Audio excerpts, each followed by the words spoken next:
All right, let's dive into something that's got everyone talking, and trust me, it's a doozy. Imagine this.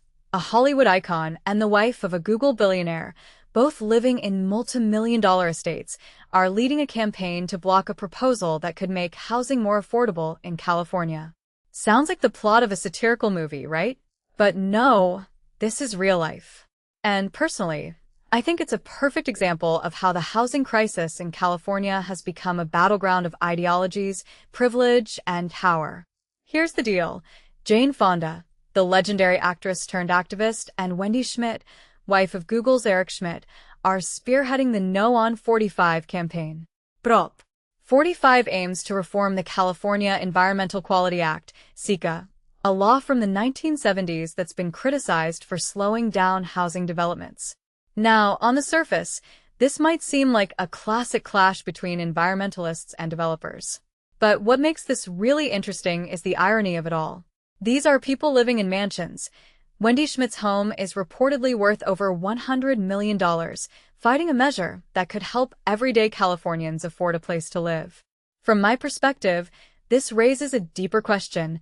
Who gets to decide what's best for California?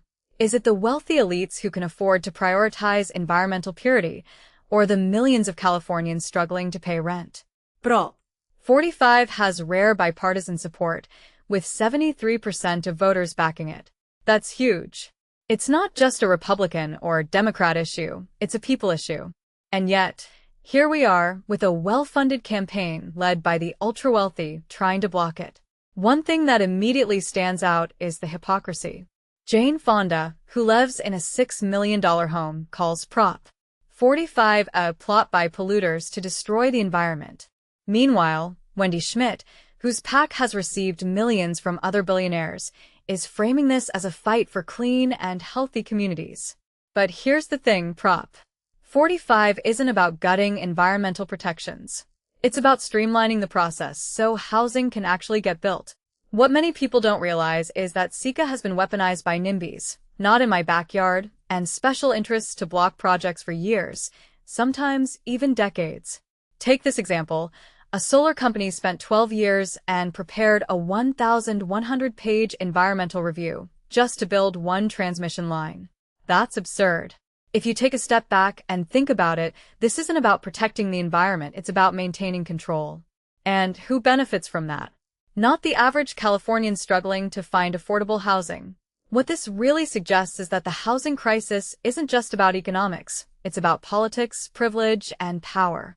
The No on 45 campaign is backed by environmental groups, labor unions, and the California Democratic Party. But here's where it gets messy. Many of these groups have historically used CEQA lawsuits to extract concessions or block projects altogether. It's not just about the environment. It's about maintaining their influence. Personally, I think the most fascinating detail here is the role of labor unions.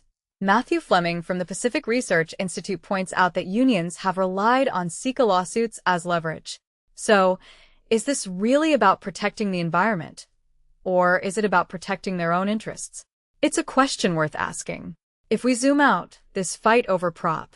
45 is just one piece of a much bigger puzzle. California's housing crisis is a disaster. Renters need to earn over $52 an hour to afford a typical two-bedroom apartment, and median home prices are nearing $1 million. This isn't sustainable. Prop. 45 might not be a perfect solution, but it's a step in the right direction. And yet, here we are, with the wealthy and powerful fighting to keep things exactly as they are. What makes this even more frustrating is the disconnect between the people pushing back and the reality on the ground. The No on 45 campaign claims this is about protecting communities from polluting projects, but let's be real. The biggest polluter in California right now is the housing crisis itself. People are being forced to commute hours each day because they can't afford to live close to work. That's not environmentally friendly. In my opinion, this whole situation highlights a broader trend, the growing divide between the haves and the have-nots. It's easy to advocate for strict environmental protections when you're living in a mansion.